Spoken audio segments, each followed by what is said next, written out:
Good evening and welcome to Vinder's Vision on CentralCoastLive.com. I am your host, Eric Cadena, General Manager and Sommelier at Via Creek Restaurant. And today I am joined with some friends from Kyler Ridge, Audrey and Greg, and Charles and Susan from Palillo Vineyards. We're going to jump right into it with story time with Charles here. We just had our 30th wine festival, 30th annual wine festival here in Paso Robles, right, which is kind of cool. And I've heard a couple of cool stories over the weekend, or over last weekend. But I wanted to ask you, what was Paso like, when you first started? Well, we moved to Paso Robles in 1973, and there were exactly 3 wineries in the entire county: Picenti, Rada, and York Mountain. Now it's got to be over 300. Yeah, definitely. Yeah. And what were the wines like back then? Well, they were drinkable. Yeah, yeah. And what were was it just Zin, or was it just Cab? Or? Well, like Rada, for instance, they had 3 Zins: sweet, medium, and Fuerte. Yeah, exactly. And what when you think about just the past, and what are the funny stories or the main stories that you think of when people ask you about that? In 1992, I talked to Tobin James, very famous winemaker here, and I offered my 92 Zinfandel to him, and he convinced me not to sell to him because he would just mix it with 50,000 gallons of something else. So I said, well, now what? He said, well, you should be making wine from your crop by itself. I said, yeah, but I don't have a winery. What do I do? And he told me what to do, which was to line up a licensed winery and do a custom crush. Mm-hmm. So I got together with Art Norman of Norman Vineyards, and Art helped me make that vintage. Mm-hmm. And then, unbeknownst to me, when it was released, Art submitted it to the Orange County Wine Society, which had 24 entrants. And what do you know? Gold medal. Really? And I said, this business is fun. Yeah. And what year was that? That was 1995. Okay. And then I was bonded also in 1995. So I started the winery at my home ranch on Willow Creek Road. And then the story about the winery is we sold it to my daughter right here and her husband exactly 2 years ago. And they are now in business on Vineyard Drive. Very apt name for wineries is Vineyard Drive. Yes, exactly. Yeah. Did he drive a hard bargain, or does he give you My mother drove a hard bargain. That's awesome. And so what is the focus now as far as the wines go? Well, now I'm assisting Susan's husband Dave in making the wine, and right now most of the Zinfandels that are served at Susan's bar are from my home vineyard. There's one called Envy, which is from Dave's vineyard, and but all the other Zins are from my own vineyard. And hey, there's something else. Dry farmed West Side Zinfandel is like solid gold. Yeah, definitely. And how much production do you guys do out there? We're right now about 1,200 cases. Okay. Right on. Yeah, we're a little smaller than Gallo. Yes, a little bit. We're gonna do some olive oil tasting as well, which I'm pretty excited about. I'm probably not as privy to the world of olive oil making as I probably should be, so I'm a little excited to get a little information from you guys. We're just in the same place the wine industry was 30 years ago. Yeah, I guess so. I mean, Americans don't know what it is, yeah, and we've got to train them just like the grape growers did. Yeah. And there's a bunch of new olive growing going on in the county. It's an up and coming crop. Yeah, definitely. And we're one of the first people to have a tasting room that has a kitchen associated with it. So we can do pairings with food and the oil. Yeah. One of the advantages that the wineries have is it's quite good to drink by itself. Drinking olive oil straight is a good way to taste it. Yeah. No, it's you might be surprised. It's better than you would expect. Yeah. But it's still not the thing you're going to do on a daily basis. Totally. Okay. And so what we try to do is then show people what food tastes like when really good olive oil is put. Yeah. And you guys have been doing it for how long now? We started our farm 9 years ago. So our oldest trees right now are about 8 years old and just really coming into their production. And then we have some newer orchards. We have 2,500 trees altogether. Oh, wow. So we're still growing as the trees mature. We have a couple of orchards that we aren't getting any olives from yet. And we specialize in Italian varietals, and we just actually started a Sicilian varietal orchard as well. So our olive oil in the kind of range of olive oils tends to be pretty robust, green, grassy, peppery. Definitely. And it goes well with Italian food, as does your wine. Yeah. I mean, for me, it's amazing to have the Central Coast be as bountiful as it is, and the vines and the olive trees just thrive here, and it's really cool. The climate here is very similar to Tuscany. About the only difference is Tuscany gets more rainfall. And from a growing standpoint, you're dry farming, so that's a difficulty. Mm-hmm. We drip irrigate, and we increase the water to the trees to be at the optimal point. Yeah. And we don't have to worry about having too much rain. Yeah. Exactly. We just hope we get as much as we can, and then we make up the difference. But olives are just like grapes. If you stress them out a lot when they're growing, they produce a lot more flavor. Yeah. And if you make them really happy, you get big, juicy grapes that Flabby. which don't produce good wine. Right. Definitely. So it's an advantage from a farming perspective to have this deficit moisture, the deficit rainfall, because then we get to control what's going on. Yeah, that's pretty cool. I mean, one of the coolest things are just, when someone says something to you, sometimes you're like, wow, you never really think about it like that. But I remember I was in Chateauneuf-du-Pape. I was at Beaucastel. I was talking to Fabrice, who's like this really awesome, wiry Frenchman there helping me that day. And we're in the vineyards walking around, and he says to me, we treat our vines like our children. We don't want them to be too spoiled, and we don't want them to suffer too much. Right. So very much in the way of, grape growing and olive, obviously for the olive trees probably, you want to stress them out a little bit so that they're quality and have substance, but you don't want them to be over watered and being spoiled, so to speak. But that's definitely. I often tell that same type of story in the tasting room. Just like people, more character, this builds from having stress and going through, risky situations. And it certainly is risky to be 100% dry farmed. Yeah. So, but it really does show in the fruit and the intensity and the color. Yeah.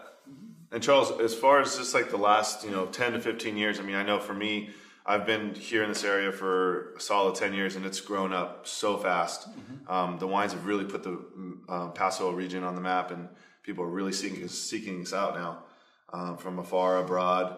What are the major differences for you that you've noticed just in the last 10 years?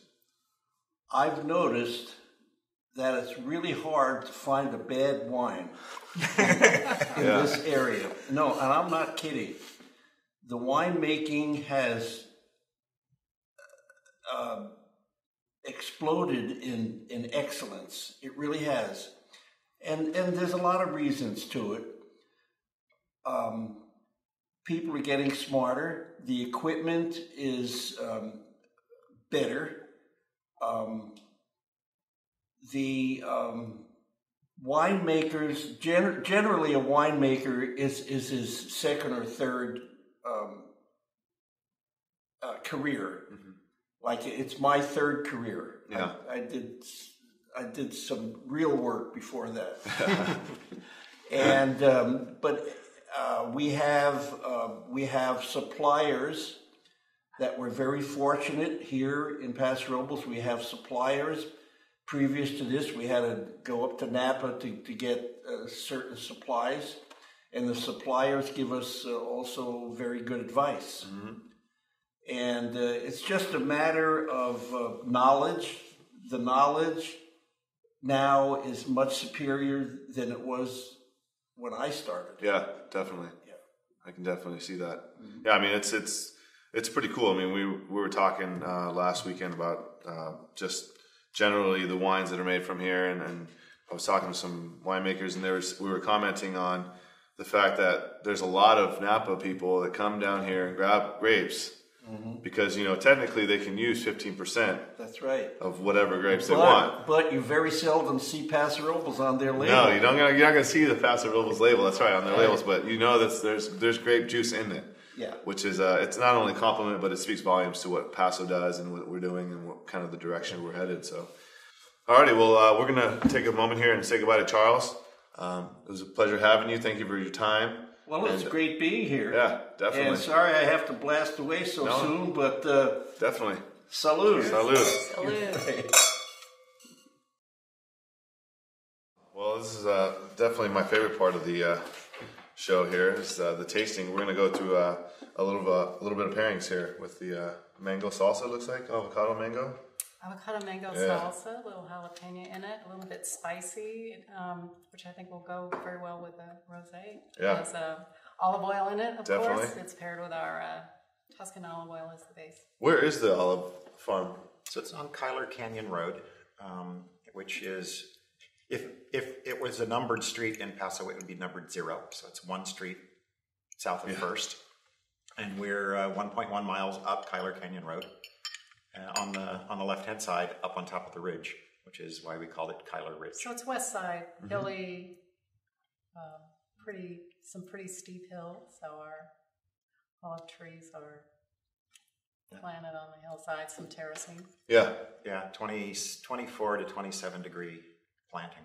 So it's real steep in some places. And but we have a view. I mean, we can see about 20 wineries from our perch. Oh, wow. So the whole 46 West Valley. Can you see Palillo? No, we can't quite see okay. Yeah, there's the Peachy Canyon Ridge in between us. Oh, okay, yeah. That's right. Nice. Well, this goes well with the rosé. This is 100%, or is it Grenache? No, this is 100% Zinfandel rosé. Okay. Sticking to our roots, my dad's always loved Zinfandel rosé. We don't make it all the time, but people have really started to expect it from us. So we'll probably keep it on the tasting bar. But it's great with the little spicy. It's really fun. Yeah, I mean it plays well with the mango. It's got a touch of sweetness to it. But like you said, it has nice acidity in the back and kind of cleanses the palate there. And you were mentioning that you guys are making more varieties now other than just Zins and. Yes, we are actually just waiting for label approval for our Tre Palio, which is a super Tuscan blend, Sangiovese, Cabernet, and Merlot, and that's going to be fantastic. We're also bottling our Syrah and Pinot Noir, and a couple of years ago we made a late harvest Zinfandel. Now we've made a late harvest port out of the same grapes. So my dad's 30-year-old vines from his ranch. Yeah. We have Zinfandel, Sangi, and Petit Syrah on at our vineyard on Vineyard Drive, but they're about anywhere from 2 to 5 years old. So we'd still like to use most of my dad's fruit. Nice, and this is 2000. That is 2010. Great. Angel Share. Nice reference to the distilling and the when you distill or age any type of spirits in oak barrels, there's always some evaporation. Yeah. And so as it evaporates into the air and goes to the heavens, that's the angel share. Okay. And then I always like to add, that's why we have especially happy angels. Nice. There you go. Nice. Yeah, this is the mango's awesome. Mango's one of my favorite fruits. Okay. What and so you guys are now in your what year are you in now? So the trees are 8 years old, but it takes about 4 or 5 years for a tree to get to the point where it has any fruit at all. Okay, yeah. And it takes 12 years before the trees get to what is considered mature. So you still get taste development for about 12 years. Nice. The one thing that's most interesting to me about olive trees is people ask, so how long do they produce for? Yeah. And the answer is we don't know. Because there are olive trees that are in Lebanon that there are Roman tax records of their production, and they're still producing. So there's 2,300-year-old olive trees that are still making olive oil. That's crazy. Yeah, that's insane. So bristlecone pines and sequoias are longer, but olive trees get really old. And so I mean, I know that they have vintages just like wines, right? There's good and bad years. Yes, of course. This is farming. Yeah. Well, one of the big things about olive trees is that they're alternate bearing. So kind of like other pit fruits, like plums and peaches. And so one year we'll have a lot of fruit, and the next year we won't have so much fruit. Yeah. And so that's something that the farmer has to deal with. But basically, you'll kind of see that in the olive oil industry. Generally, is you'll see some years with a lot of olive oil and California olive oil, and other years not so much, because all the farms kind of get on sync because of the weather. Yeah. So last year, this past harvest was a light harvest. And not so much olive oil in the Paso area as the olive oil producers wanted. This coming year looks to be a big crop. And that was kind of the same with the grapes. Yeah. So and does it age or so? Unfortunately, Unfortunately, with olive oil, it is a fruit oil, and so it doesn't really improve with age like it doesn't wine get does. better with age. So you're looking for as fresh as possible. Okay. Now, there's a chemical in olive oil called polyphenols, and the polyphenols are an antioxidant, and that chemical protects the oil for as long as it lasts. Yeah. It does so in a self-sacrificial way. Okay, so rather than the oil getting oxidized, the polyphenols become oxidized, and that happens first. Okay. So depending on the cultivar that you use, and that would be called varietal in the wine industry. The amount of polyphenols which are produced by the olives is different by the cultivar, and also different by the growing season. The more stress, the more polyphenols that the tree produces. So there is an analysis that you can do right after the fruit is harvested and processed. You measure the level of polyphenols, and you measure the level of a couple other things in it, and you can tell what the shelf life is going to be, assuming that it's stored properly. Yeah. And over the course of time, the flavor, there's fruitiness, there's bitterness, and there's pungency in olive oil. And what people doing taste testing and giving medals care about is the balance between those three things. And fruitiness goes away first, and then the pungent and the bitterness trail a little bit slower. So you can have an olive oil. One of the oils that we have today has a little bit too much fruitiness. It's not perfectly balanced. Yeah. So I guess technically there will be a point in time where the fruitiness, which is going to leave quicker, that oil will come into balance and be really good. But I'll tell you, it's just like in the wine industry, some people believe Robert Parker and some people don't. Yeah, exactly. I personally like unbalanced fruity olive oils. Yeah. Okay. Well, that's what I was just going to say. It's a particular person's palate. Yep. I look for that bitterness in an olive oil. But But some people don't like the bitterness. Well, just wait a couple years and the bitterness will go away. Right. Unfortunately, the bitterness will go away just before the olive oil goes away. Yeah. Because the polyphenols are bitter. And when the polyphenols get all used up, the bitterness is gone, and not very long afterwards, the olive oil starts to go rancid. But a really good rule of thumb is 2 years. 2 years. So 2 years is your olive oil is going to be best within the first 2 years. So you don't want to save your good oil. You want to use it. Use it. Yeah, because it's really, it's best when it's fresh. And that's one of the advantages that we have producing olive oil here in this community and in California, is that we can give people access to fresh olive oil. Yeah. Whereas, a lot of your imported olive oils are going to be much longer because of the import process and time on the shelf. Yeah. And a fresh olive oil, even if it's from an olive tree that doesn't have a really good flavor, is better than a old olive oil from a tree that originally produced really good flavor. Plus so freshness is key. Plus the antioxidants are, they're those healthy things about olive oil. So the fresher you have your olive oil, the more healthy it is. Yeah, definitely. Right on. Let's move. Let's do the Sauvignon Blanc. I think we're doing next with. Excuse me. Yes. Make sure everyone's alive here. Yeah, we're doing a lot of clanking here. The plates are crowding. We got a lot going on here. The wine glasses. Yep. So we let's see. It looks like we got some shrimp in front of us here. This is a Cajun spice shrimp. And what kind of olive oil did you guys use for this one? This is our most robust olive oil. So this is this year's harvest. It's all Tuscan varietals, and it's pretty peppery, bitter. Yeah, I constantly see in the kitchen at Via Creek, they have good olive oil, and then they have the olive oil that I'm not even allowed to touch. Like Chef's got his stash, and I'm always like, why is it so special? There's this one squeeze bottle that's got the premium olive oil in it. And he finishes with it. Right? I mean, that's what he drizzles with, and exactly. kind of just, it's the finishing touch on the entrees when he spits them out. Mm-hmm. So the other thing we've brought is the two small olives which are on this plate. They are not from our trees, but they are Nocellara de Belice olives, which is the Sicilian olives that we have planted, which we won't be getting olives from for another 2 or 3 years. Yeah.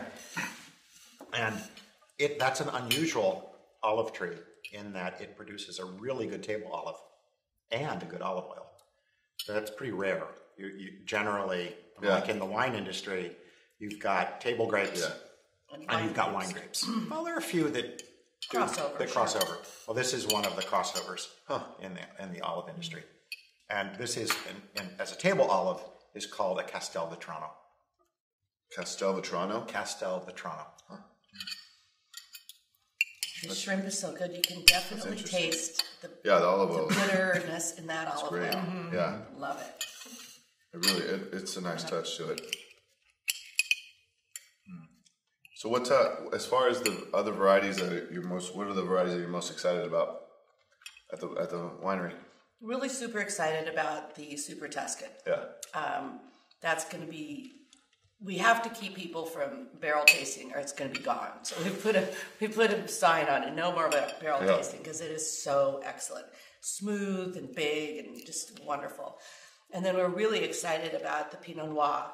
We had never made a Pinot Noir before, so with some good help and advice from other people, and we had a nice opportunity to purchase some Pinot. So that's going to be really, really, really interesting for us.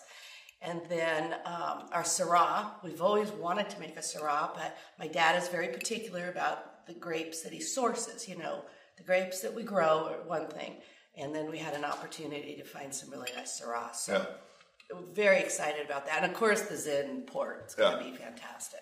And the Sauvignon Blanc's great. I mean, it's just really cleansing, kind of palate cleanser in between bites in terms of the shrimp here. How much of this did you guys make? We just made about 4 barrels of this. Oh, I love this. This is really good. My dad's style of winemaking, especially in the whites and the rosés, is very much like this and our Angel Share Rosé, where it's soft on the front palate, has some nice, in this case, some citrusy mid palate, and finishes on the drier side. So it's very friendly, but not too austere, just really easy drinking wine, but nice palate. And I see this picture quite a bit, and it's on your shirt too. It is on my shirt. What is that picture? Well, this is a drawing of a photograph of my parents from 1954. They were just married in 1954, and this was about 4 months later. And my dad, as you know, was a Hollywood photographer for many years. And they were at his friend's photo studio. and it was a hot, sultry LA evening, and they were cleaning Nils' studio. And my dad tells a story. He says they were drinking red wine. Well, I know for a fact they were drinking gin. And they got done with almost all the work. And Nils looked at him and said, I like the way you guys look today. And my mom's like, no, I'm all sweaty and, my hair is flat. He's like, no, you look great. And he had him go over to his portrait area, and he took this shot. And the original black and white shot is amazing. And my mom never liked it, so I stole it about 25 years ago, and I've had it hanging in every entry of every home I've had. So I purposely put it in the entry because it's the first thing people would see and talk about. Yeah. And men and women have very different ideas of what's going on in that picture. And as a matter of fact, I'm going to be having a caption contest. That's so funny. But so for my parents' 50th wedding anniversary, I had my sister-in-law, Dana, do this gorgeous portrait. And then we unveiled it at the dinner. And my husband, Dave, took one look at it and said, that's got to go on our new label. And we're like, yeah, of course it does. Yeah. So that is my mom and dad, Joyce and Charlie. And you'll often find them at the winery. They were there yesterday. And that's awesome. They hold court, and people get them to sign the poster. So that's what that's all about. Oh, they do? That's awesome. That's really cool. Yeah. So Audrey and Greg, what have you guys seen as far as just kind of movement, excitement for the olive oil kind of industry world here in Paso? I mean, you guys are you guys participants in the Olive Oil Festival? We are. Okay. Yeah. We are. That's a big event that happens in August, and there are a lot of local olive oil producers who bring their olive oil to that event and taste it, and also other olive oil producers from around California. So it's getting to be a really pretty big event. Last year, I think there were it's in the park. Thousands. 3,000 people who came to that olive oil festival. Yeah, I mean, it's in the park. It's a really fun event. And we're it's starting to draw vendors that are support vendors to the olive oil industry, like nurseries and people selling tanks and so just like the wine festivals have a tendency to do. Mm-hmm. And there's a fair number of wineries that are there tasting wine also. Yeah. I mean, it seems like it's a really great way for people to kind of get an education about olive oil and taste different kinds of olive oil from different varieties of olive trees.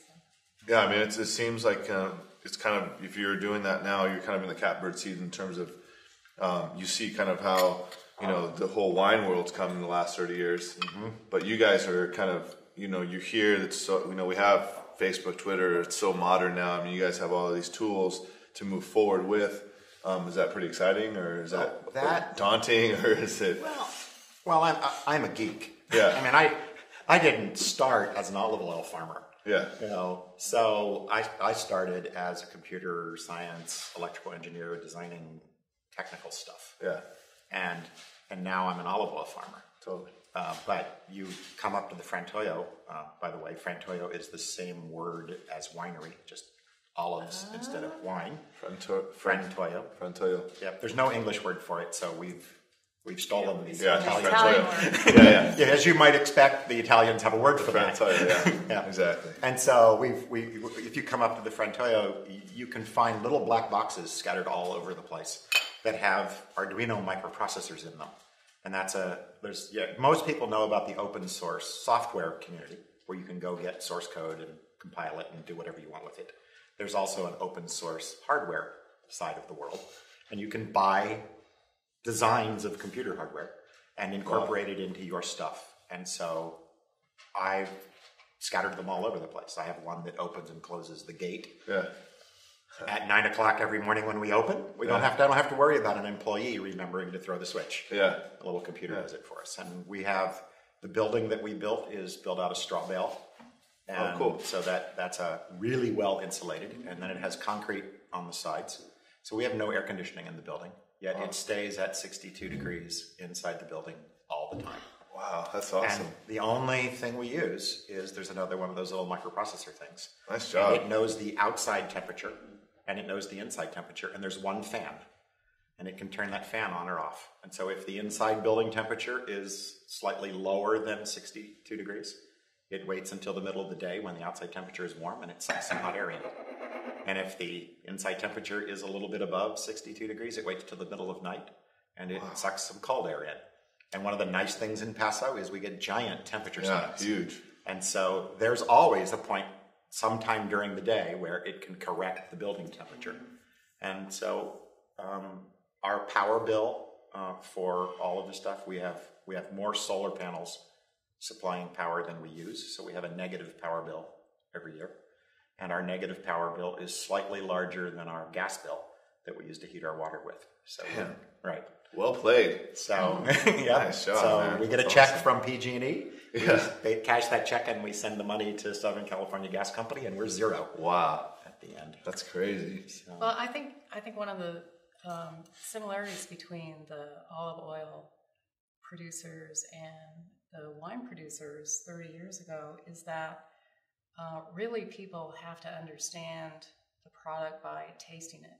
You know, you can't go to a supermarket and look at the bottles and understand the difference between, you know, like a $20 bottle of olive oil and a $5 bottle of olive oil unless you really have that direct experience. So it's very similar to wine that way. Yeah, definitely. So one of the things that's beginning to happen in this county, which is really nice, is that olive oil producers are beginning to kind of open to tasting, so that people really can get an idea of, well, you know, why is that product an expensive olive oil product? You know, and you can taste the difference. So you can taste the freshness. You can taste the flavors of the olive oil. Whereas before you couldn't do that. right. Yeah. And when do you guys open? So our tasting room opened in January. Okay. So we've only been open a few months for the cool. tasting room. We've been selling olive oil for about 3 years. And you have real people working in the tasting room. Am I a real person? Computerized machine. No, there's no computerized machines doing that. But it's Cool. just it's a lot of fun. Nice. And we enjoy people coming up and we do a food pairing tasting. We serve a lunch kind of like this. Cool. Yeah, this is great. And people get to try the olive oil with different kinds of food. Yeah. And that's wonderful. It's fun. You know, and then we just have a simple tasting. The food pairing we only do once a day. Yeah. And then we have a simple tasting, but we have an Italian bread oven. We bake our own bread, and Cool. you know, and let me tell you, that's a good way to cheat. Yeah. Because when you have the smell of fresh baked bread. Yeah, man, that gets it going. Oh yeah. You know, and then they come in and they taste the olive oil, and we give them fresh bread to taste it with. Yeah. But the best way to taste olive oil is not to dip bread in it. Right. Yeah. Okay? It's to sip the olive oil and let it come across your tongue. Same way in the wine world. Yeah. The oil has, as I said before, it has a fruitiness, and it has a bitterness, and it has a pungency. And those flavors get tasted at a different place on the tongue. Mm-hmm. Fruitiness is in the front of the tongue, and bitterness is on the back of the tongue, and the pungency, shows up in the throat. It's kind of a pepperiness. Pepperiness in the back of the throat. There's a really great, funny story, and that's that today, when we want to know how long olive oil is going to last, we put olive oil in an IR spectrometer, and we measure the polyphenols. Yeah. Okay, but 50, 100, 1,000 years ago, they didn't have a way to do that. So instead, what they did is they handed 20 people a little cup of olive oil, had 30 milliliters, about an ounce of olive oil in it, and we said, shoot this, like tequila. And people down the hatch with it, right? Yeah. Well, if there's a lot of polyphenols in it, that pungency will tickle the back of the throat so much you will involuntarily cough. And then somebody counts the number of times those 20 people coughed. And they divide by 20, and your oil, when you send it off to the tasting, the certification people, they send you back a cough factor. Okay? So we have some olive oils that have cough factors of 5.5. That means the average person in the thing coughed 5.5 times. Okay? And it's funny because it correlates exactly to that K104 polyphenol line in the IR spectrometer. It's just Wow. Funny. and That's really interesting. right. And in Europe, where they have really strict certification standards, they have not yet removed the cough test. Old school. Old school.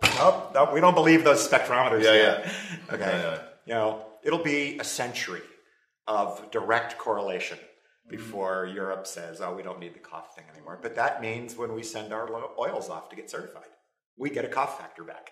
Wow. And it's kind of funny. That is funny. Yeah. You should put them up in tasting rooms. Yeah, you should. Like plaques. No plaques. 4.5 coughs. Well, let's move right into the pasta here that's in front of us, and then we're going to have Susan tell us about the first of the two Zins, I think. We're doing two Zins? Yes, two Zins coming out. This is our 2009 Zinfandel. This has been in the bottle about 9 months. It's tasting fantastic right now, but I know for a fact that this wine, you lay it down another 8 months, 2 years, 3 years, this wine is going to be phenomenal. I mean, it's wonderful now. It's got a little fruit forward, a little jammy. We don't try to manipulate our flavors to create those flavors. It's what nature produces that year. And my dad's philosophy is stay out of the way of the grape. So every 3 to 4 years, we'll get a wine with this profile. This is very similar to our 2004 Zinfandel, which was so popular, it had its own fan club. So this is nice, jammy, fruity up front, but not overly, not a big, huge fruit bomb. Beautiful, nice tannins and pepper, black pepper, mid-palate, and a nice clean finish. So a big wine, a big, robust wine, but not over the top alcohol. This is only around 15, just over 15%. So I must say, I am not a big fan of Zinfandel, but I drink it often, but because I have to. But this is really good. I mean, it's complex. It's got good harmony, balanced well. Goes great with the pasta. yeah.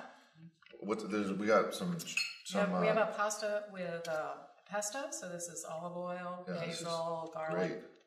Pasta with some Really fresh. This is awesome. fresh snap peas. Yeah, Fantastic. And I've been snacking all day. I ate before I came here. It was awesome. So we belong to a CSA, which is a community-supported agriculture group. And so there's some farms on Kyler Canyon Road, which are further up the road from us. And they grow most of the fresh vegetables that we use. So we get deliveries from them. Nice. Yeah, it works really good. Do you guys have like a menu online or anything that people can check out? So we don't, because our menu changes based on what gets delivered. So we have no fixed menu. Okay. The only thing we do is if you call in advance and set up an appointment to come in and taste, we ask, do you have allergies or do you have food preferences, kind of stuff, and we will avoid things that we need to avoid. Yeah, definitely. For that purpose. And don't you have a world famous pizza oven? I don't know that I'd call it world famous. It's another one of those geeky things. So the trouble with pizza ovens is they're really hard to temperature regulate. And now, if you're an expert Italian pizza oven guy, you know exactly how much wood to put in your pizza oven to do the wood firing. And I'm not a really famous, wonderful Italian pizza oven control guy. And so we bought an oven that has a computer controlled temperature thing and a gas assist. It still burns wood. You just use a little less wood than you would use, kind of the same way the rainfall. You know, we supplement with drip irrigation. We supplement with a little bit of natural gas, and that way the oven stays just at the right temperature. but it still makes a really mean pizza. Yeah, and we do a pizza party where people come up and we set out balls of dough.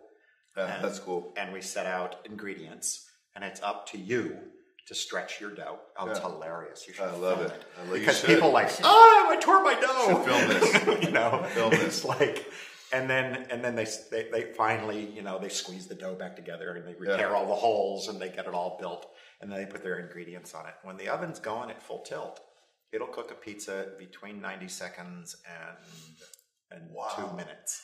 Isn't that something? You know, That's crazy. and everybody makes their sort of personal sized pizza, and you know, they put some ingredients over here and some over here. And you know, This is that's good. a lot of fun. You got this on film. I'm going for seconds on the Zen. And he's not a Zen guy. I'm not a Zen guy. This is good juice. And which olive oil do we use for the pasta? Is it the same one as the shrimp, or is it? This one is our last year's Tuscan olive oil, which was we compete our olive oil in various competitions, and most of the competitions for this year haven't really finished yet. But last year we got a gold medal from the California Olive Oil Council for this olive oil, and we were also submitted the oil to an international competition in Germany. Is it all blind? Yes. Okay. It's all blind. It's completely. I mean, not only is it blind, but they use cups to taste it that you can't even see the color of the olive oil. So the color of the olive oil isn't supposed to. There's an IOOC certified olive oil tasting cup. Wow. Like 3 pages of specification on the glass, the size of the glass, the shape of the glass, the color of the glass. So in the international competition, this particular oil placed in the top 200 extra virgin olive oils in the world, which was pretty cool, competing against European olive oils. Yep. And there weren't very many. There were only a couple of California olive oils So placed. So before we dive into this next the next wine, who convinced you to get into the olive oil? I've been thinking about this for the last couple minutes now. I can't figure it out. Who would you bet on? You think Audrey? No. I don't know. So she decided to go into Oh, olives. she did. Oh, you did? I'm the farmer. She's the farmer. She's the plant person. I'm a psychologist. You're the geek. I'm the person He who opens the gate. Right. I was not afraid. Well, also, we bought an awful lot of Italian olive oil processing equipment. And let me tell you something about Italian equipment. It is gorgeous, but it breaks down all the time. Yeah. This is Italians. Okay? They're not the mechanical engineers of Europe. The Germans are the mechanical engineers. Yes, exactly. Right? So not only do I have a bunch of olive processing equipment from Italy, I also have a milling machine and a lathe so that I can make whatever part breaks. And So he's the equipment guy. I'm the equipment guy. Right on. Okay. But her idea was, let's do olives. And I think she was thinking, I was thinking 20 trees, 40 in the trees. backyard, You know, in That's the how it back- always right, is, you know? Right. Something to do on Sunday morning. So, And he said, but what what am I going to do? So That's so funny. my previous job in life was I was a serial entrepreneur. I've started 17 companies. And, I worked 90-hour work weeks and enjoyed it. And I'm like looking at retirement and going, it's just fear of boredom. Okay, 20 trees? No. Let's plant 3,000. Yeah, let's do this. Yeah. And then another funny thing is that, the previous thing I did before this was a big solar energy company. And we went out and got venture capital funding and we raised $50 million. Oh, wow. It was a big, nice it's a chunk big of play. And so I left that company about 5 years ago to pretty much focus full time on this. And I wrote up a business plan for the olive oil stuff. And I sent it to one of the guys at one of the VCs who funded the previous company. And I get this call and it's like, Greg, you're joking, right? This has a 22-year break-even point. And your We point don't is- fund seriously? things, right? Seriously, we don't fund things that have 22-year break-even points in the venture capital industry. So it's for our children and our Right? grandchildren. And I'm like, but Eric, think of the tax write-offs. You're joking, aren't you, Greg? That's so funny. That's funny. So, yeah. So, It's a love of olive oil. Yeah. Yeah. I mean, I think the idea really came together when we were bicycling in Tuscany, and Well, that'll always do it. I mean, bicycling I mean, in Tuscany, we had come been on. thinking, we're gonna settle in Paso, and it's a great place to farm olives. Great climate, but we didn't really appreciate how wonderful olive oil can be until we were in Tuscany, and even the tiniest, simplest little cafes had Amazing. amazing olive oil. It's like, oh my gosh, how come we don't have this? Yeah. and then the other thing that happens is I'm a hill climber. I like to attack big hills. Okay. On a bike? Yes. Okay. And she's not. So she's like, Tuscany? Yeah. You want to go to Tuscany? Like, aren't the hills steep there? Yeah. Oh, yeah, but I'll wait for you at the top of the hill. I'll be up there. So I got to the top of the hills some length of time before my wife did. And what do? So you look around on the top of the hill in Tuscany, and what do you find? You find Olives. You find an olive, Frantoio, or you find a winery, or you find a castle. Yeah, that's exactly. really pretty much what's at the top of every hill in Tuscany, you know. And so I knew what a winery was, and I visited lots of castles in my life. But what the heck is a Frantoio? Yeah. And so, is that what it says on the outside? yeah, that's the front. I mean, you see Frantoio. signs, Little signs sign. on the highway. And a French name. Oil and sort of the everything. same way you see the signs around here that say Winery. winery, That's where you go, Frantoio, when you were driving around Tuscany. Yep. Nice. And so I went in, and I tasted olive oil. I was like, oh God, this stuff is good. Yeah. You know, why can't we get this in America? Yeah. So we came back to Paso, and we went, well, Here we are. we can get this in. We just have to plant some trees, and we just have to grow it. So that's where it came from. That's awesome. Let's while we move into this, how many different how many different olive oils do you produce? Well, right now we're producing really just 2 a year, and they're mostly variations on our Tuscan blend. I think eventually, as we get a little bit bigger, we'll start producing some infused olive oil. And we'll also bring our Sicilian olive oil online. But right now it's basically 2, and it's we have You're forgetting the Cortina. the Cortina. Oh, that's You are true. forgetting I'm the forgetting Cortina. the Cortina. Uh-oh. I can't forget the Cortina. So we're making the Cortina is an olive variety from the south of Italy. Puglia. From Puglia, and it has a very different flavor profile from the Tuscans. And we had some Cortina olive oil that we kind of kept separate this year, and we sold it all out in the first 2 Which months. is why she's That's why I didn't mention which is that. why she's forgetting about it, because it's But we're going to gone. have more this coming year. I think we're going to So have it was the star? much bigger. This was really So popular? it's really It just has a different flavor profile. The fruitiness is a little bit different. It's not so grassy. It's a little bit smoother.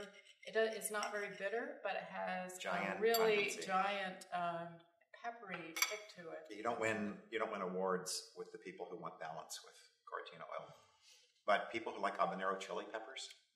Love it. Yeah, because it is a kick you in the teeth. Wow. And That sounds interesting. we actually planted it because we have variations in growing seasons, right? Yeah, definitely. And one of the things we want is a pungent Tuscan blend oil.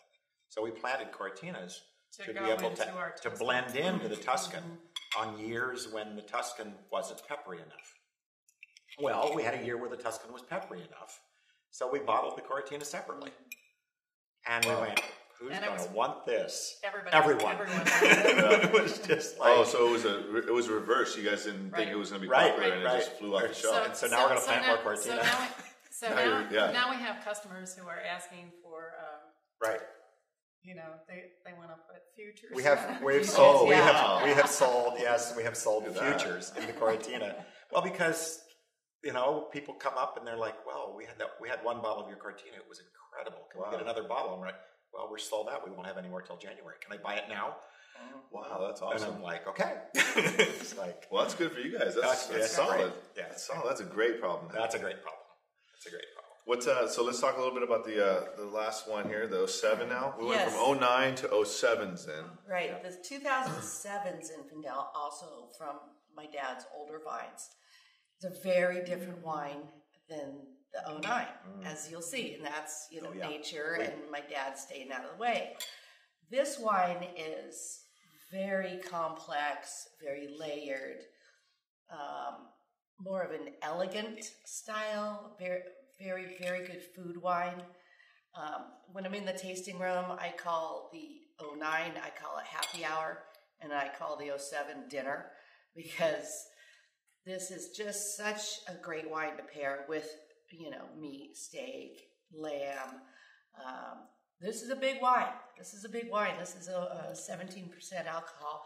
But 17. It actually says 17% on the bottom. it actually does, but you don't taste it because we don't set out to make a big alcohol wine.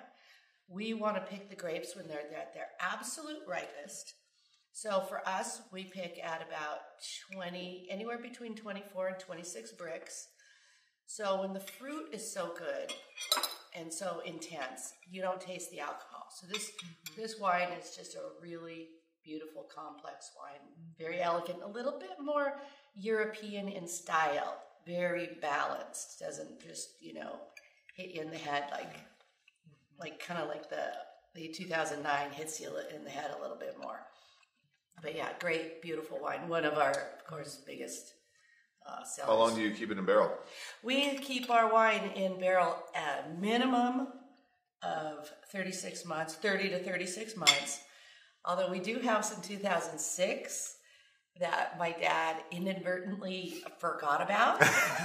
And so we have 5 barrels of 2006 that we're going to be bottling here shortly. Like 45 months? That's awesome. So our 2009, normally we wouldn't have bottled that so early, but it was just tasting so good. I think 09 is great. Yeah, it was just tasting so great. We said, let's do it. Well, I'll wish you a Coratina experience. Yeah, exactly. With your 2006. Yeah. Oops. Yeah. It's going to be like 2018, your current vintage is be 2010. You release. So this is current vintage 07? Yes. Okay. Right. And this is great with the steak. Oh, Yeah, this this is is really, great. really goes great with the steak. You said this is New York? It's a New York cut, and it's prepared Florentine style, so it's kind of hand grilled and which sliced olive oil is and this? Sliced, and this is drizzled with this year's Tuscan, the most peppery olive oil. Oh, okay. And a little bit of smoked paprika. Makes sense to use the peppery one with the steak, definitely. And as a comment, there is no pepper on Yeah. the steak. There isn't. I don't see any.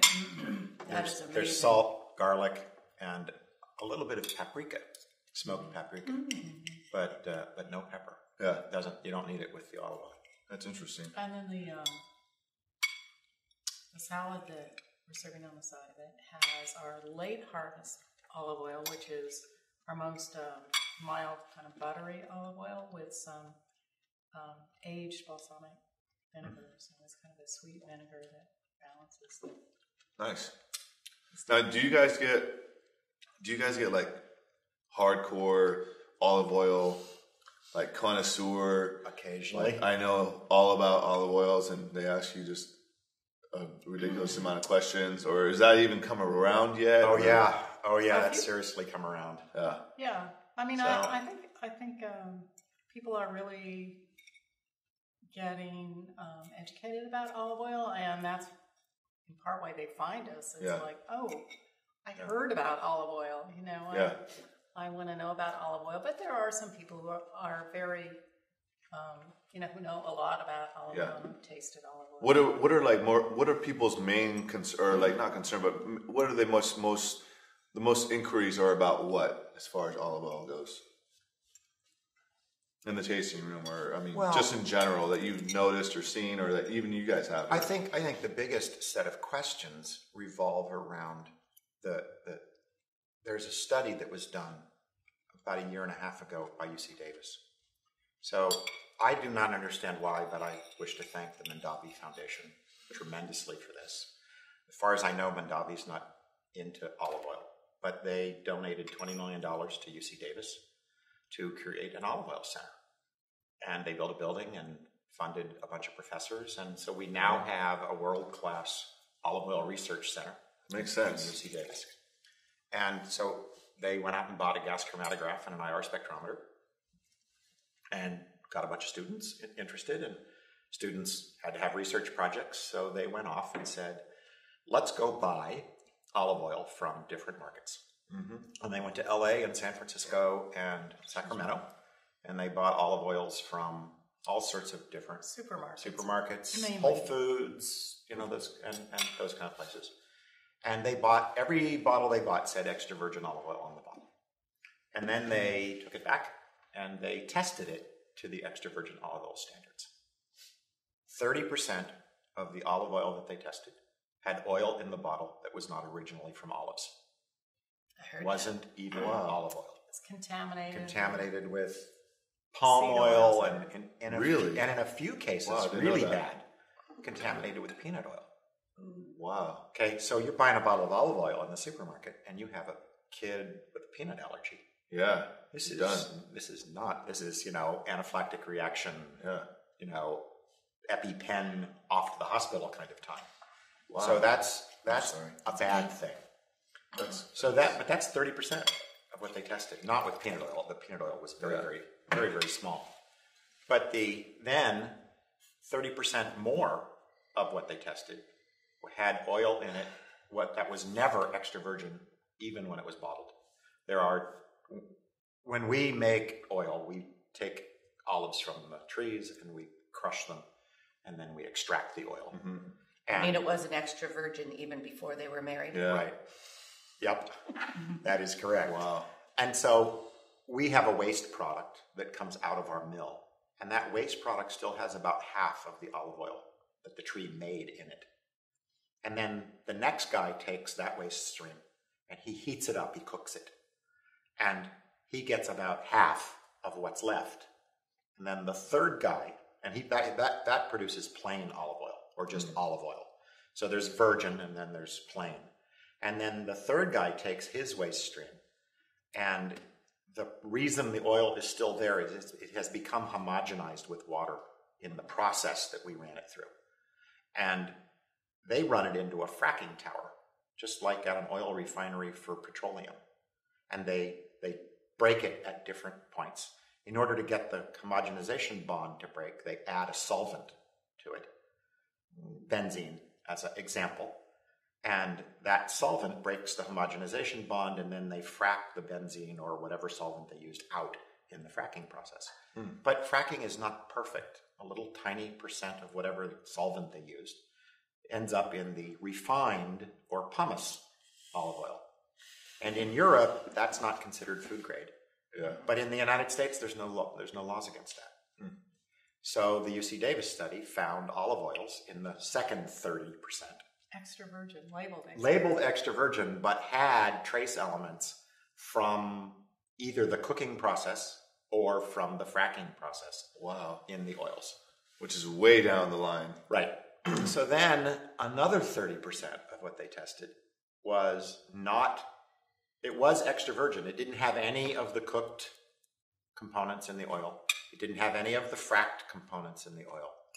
But it was no longer extra virgin. So when it was put in the bottle in Italy or in Spain or wherever it was produced, it was extra virgin at that instant in time. And then it probably got put in a shipping container. And you lose extra virginity if you get the storage temperature above 104 degrees Fahrenheit. And what do you think happens in a giant steel box sitting on top of a ship with the sun beating on it as it's coming across the ocean? Yeah. Or what happens in the truck between the dock and the supermarket that it gets to? Or it sits on the supermarket shelf. Right. Yeah. Or it sits on the shelf for too long. Or they put it in a clear bottle that has no UV inhibitors. Okay.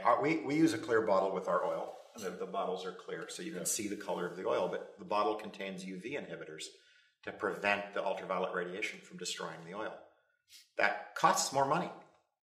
Okay, you're not going to be buying an $8 bottle of supermarket oil with UV inhibitors in the bottle. Yeah, because I know how much we spend on the UV inhibitors. Okay, so it's so 10% of the oil that they tested purchased in the store was really extra virgin, and half of that 10% came from California grown olives. Wow. So when was that study released? It was released about 2 years ago, but there have been some follow-up studies and kind of confirming that a lot of the testing has actually been done in Australia as well, because Australia has is kind of using a lot of state-of-the-art technology to certify extra virgin. So the United States but there is a big scandal about olive oil being labeled extra virgin And in this country, we don't really know the difference in taste between extra virgin and not extra virgin. So it's easy for, big companies to kind of pass off contaminated olive oil as extra virgin olive oil. And given we have no labeling laws in the United States, there's no penalty for somebody doing something wrong. What do you think happens if a giant olive oil producer in Europe produces oil, gets it tested, and it fails the IOOC test? They can't sell it in Europe. Send it to America. That's exactly what happens. Okay. I'm hoping, as Audrey pointed out, Australia's done some really, really, really forward-thinking research into what's going on. And they've set up a set of standards that is now approved in the Australian government. And the United States is currently going through, the realization is there. The Tom Mueller Extra Virginity book, which sort of was the expose. I mean, UC Davis did this study and they posted it on their website. Nobody heard about it. And then Tom Mueller saw the study and wrote a book about it. And that's become sensationalized a little. Okay. I mean, it's even shown up like a PBS special Wow. some kind of thing. And the question you asked to start all this conversation was, what do people ask about? Right now, the bulk of people who are going olive oil tasting have heard about that study through the PBS thing and they're like, well, I don't want to buy this stuff from the CBS supermarket. News. I mean, it was all over on the news CBS for a while. News also, That's awesome. New York Times. And so people who are, it's the fear, uncertainty, and doubt pressure. Yeah. Okay, they're like, we need to learn more about this so that we get olive oil. I mean, the studies say olive oil is healthy. Right. The health is all attributed to the antioxidants in the olive oil. If it is an extra virgin, it's not there. Yeah. So I want to go buy extra virgin olive oil, and what I've just been told is I can't trust the supermarket. So what can I do? Yeah. And they're out looking. And so that's really a lot of what the questions Are about. But we've had some people, I mean, I think the most amazing thing, so we did this European competition, right? We got rated top 200 oils in the world, and that's a wonderful thing. But what does that mean? Well, we're not selling oil in Europe, okay? But what, about 5 months ago, we get this phone call, and there's a German couple, and they're coming to the United States, and they saw our award in Feinschmecker, and they want to come visit and taste our oil. Wow. And they made an appointment months in advance. This is like easily the longest in advance we've ever had an appointment for the tasting room. And these So some people really care about it. really. really care about olive oil. And these guys showed up. They asked all the serious questions. Yeah. They were like die-hard olive oil people.